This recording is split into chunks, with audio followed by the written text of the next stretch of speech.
As the Foreign Minister of Nepal, Arju Ranadeva is in India and she's held talks with the External Affairs Minister, Dr. S. Jaishankar. The issue of the shortage of Nepali Gurkhas in Indian Army has come to the fore once again.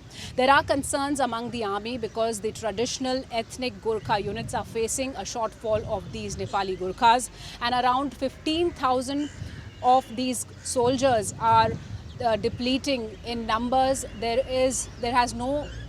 hasn't been any recruitment since 2020, since COVID had come, and then in June 2022 when the government announced Agnipath scheme, Nepal was not okay with this scheme and it did not allow any of its soldiers to be a part of the Indian Army since then as an Agniveer.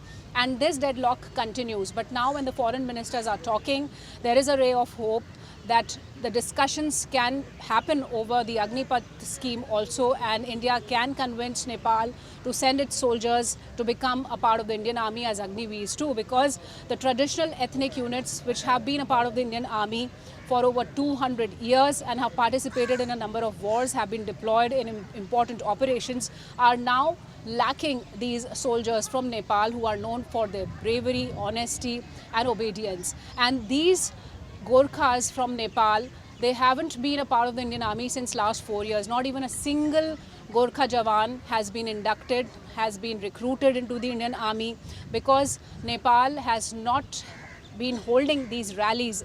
Because when Indian Army used to induct these soldiers, they used to recruit these soldiers, these rallies used to happen in Nepal.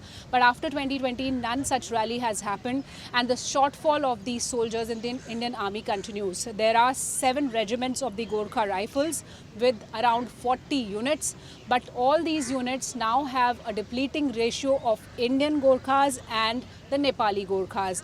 Initially, this ratio used to be 90-10, but now it has depleted. It has become 60-40. That means the number of Nepali Gorkhas is going down, and this is a cause of concern for these traditional units, especially the Gorkha battalions of the Indian Army. This is Shivani Sharma with camera person Sachin Tandok for India Today from New Delhi.